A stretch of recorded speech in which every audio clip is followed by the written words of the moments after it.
Please remember that while you are awaiting results, you must remain in self-isolation. Overall, 6,319 individuals have been tested for COVID-19, and of those tested, 821 tests are pending. I will now share the most current case counts. There are 50,026 confirmed cases of COVID-19 in Canada and 15,381 cases in Ontario. Chatham-Kent has 78 cases, and Sarnia-Lambton has reported 181 cases. Michigan now has 39,262 cases, with 8,811 cases being in Detroit. Today, we are reporting 586 cases of COVID-19 in our community, an increase of 5 cases from yesterday. 42% of our cases have occurred in long-term care homes, including both residents and staff. 179 cases have resolved. 24 people are in hospital. 17% of our cases are between the ages of 50 and 59 years, and 23% of our cases are 80 years and older. 40% are male, 59% are female, and 1% is unknown at this time. Our community has lost a total of 49 people to COVID. 35 deaths have occurred among residents in long-term care and retirement homes. Our health unit is currently working with 7 long-term care and retirement homes that are experiencing a COVID outbreak. Testing for COVID-19 is based on a clinical assessment. Symptoms of COVID-19 include fever, cough, difficulty breathing. Other symptoms may be present, such as being extremely tired, falling, nausea, vomiting, chills, headaches. If you are feeling unwell and need to seek a health assessment for COVID-19, there are several options. Complete the online self-assessment tool available at ontario.ca, contact Telehealth Ontario, call your primary care provider for a phone or virtual assessment. They will be able to guide you in next steps, including contacting public health or attending an assessment center. To access the virtual walk-in clinic, please visit ehealthwindsoressex.ca. Windsor-Essex has 2 assessment centers, Erie Shores Healthcare in Leamington and Windsor Regional Hospital Olette Campus. Please note that testing is available for people who have symptoms of COVID-19. Please continue to visit WECHU.org for the most current information and case counts. I will now turn it over to Dr. Wajid Ahmed, our Medical Officer of Health, for further updates regarding COVID-19.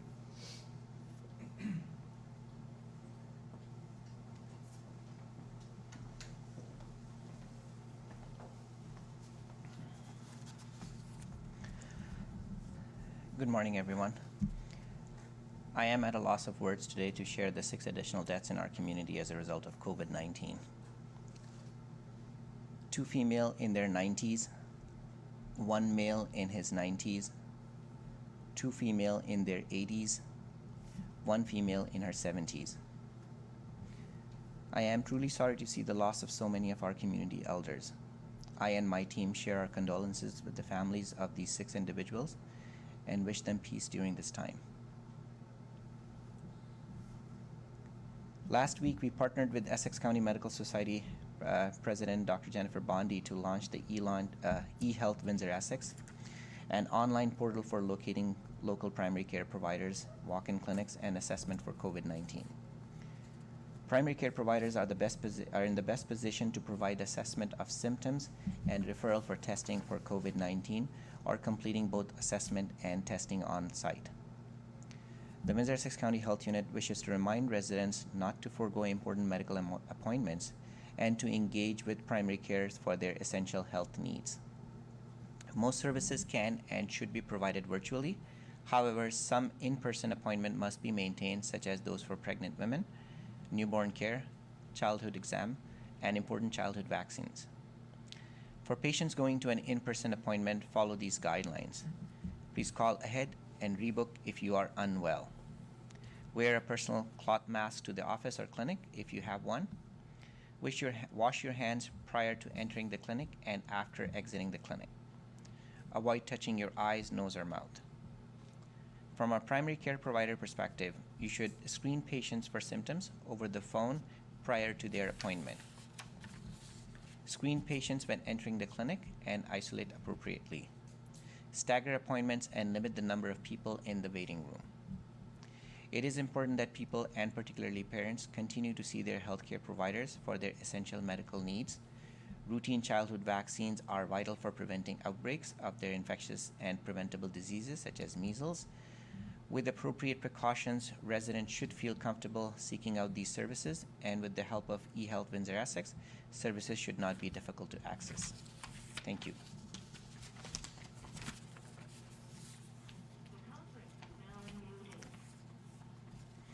Now take calls from the media or questions from the media. We'll start with Blackburn. I noticed there is an additional outbreak at a long-term care, which is the extended care Southwood Lakes. That's the latest one. Yes, that is correct.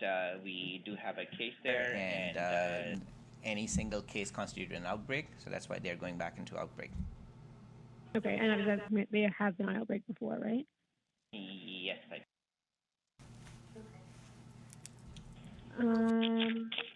think that's all for now. CTV? Flattening the curve is kind of a big topic right now, but I'm just curious in terms of the LTCs, do you see a light at the end of the tunnel in terms of flattening the curve? Because it just seems like, we have 6 more deaths, another outbreak. Are we getting over the hump yet? I believe so, and we'll try and present some of that data on Friday too. What we have been noticing over the last few weeks is less community cases, more cases in the long-term care home, and it's unfortunate that many of the vulnerable people are in those long-term care homes. Many of them are sick and really frail elderly people, and unfortunately when COVID affects them, it can be fatal for them. So that's the unfortunate reality that we are seeing right now, and we may continue to see some of that until we get these homes out of outbreak and no new cases in those homes. But overall, from a community perspective, yes, we are seeing that impact, and it will be much more clear when we present our data on Friday. Questions from AM 800? Did you say, Dr. Ahmed, how many of the new deaths were residents of long-term care or retirement homes? Of 6 deaths, 5 deaths were in long-term care home, and 1 was in the community. Okay, thank you. Any questions from Windsorite? Of the 6 new deaths, did they have pre-existing medical conditions? Well, most of the individuals who are in long-term care homes, they had a pre-existing medical condition, and the person in the community had a number of pre-existing medical condition that put her at the risk, and unfortunately, she ended up losing her life to COVID. Any questions from CBC? Yes, good morning. We are getting some messages about people concerned about how the outbreak was handled at Country Village, since they are the long-term care with the most amount of cases. Do you have any concerns about the steps that the home took, or maybe the speed of which they acted?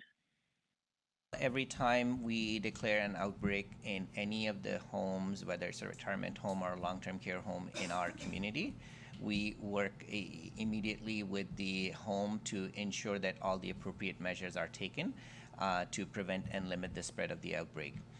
There are some instances where there are some realities, like staff unable to provide staffing, or not having enough staff to do the work that is needed. Some of these problems that we are seeing in the long-term care home, it's a systematic problem. It's nothing new that just immediately came out as a result of COVID. I think through appropriate channel that is currently being addressed. But rest assured that every time that we have an outbreak, our team is going in, doing the assessment, working with the home, to cover all the issues that are needed to be addressed and ensure that all the help is provided to them. Are there lessons to be learned then once this is over as to what long-term care and retirement homes should be doing, should be staffing-wise, so that this doesn't happen again?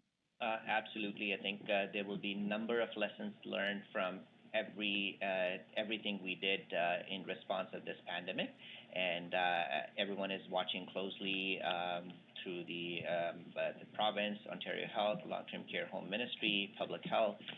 We'll all come together and we will come up with more recommendations to make the system better, to address any of these future disasters proactively and put some mitigation measures in place to not to see this kind of impact in these facilities.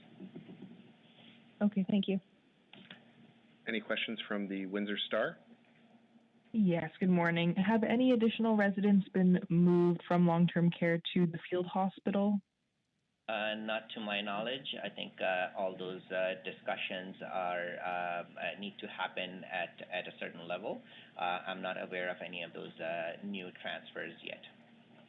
And I just want to be clear, is this the deadliest day that we've had on record? I think before it was 5 was the maximum reported at once. I don't have that breakdown, but you could be right. I cannot confirm.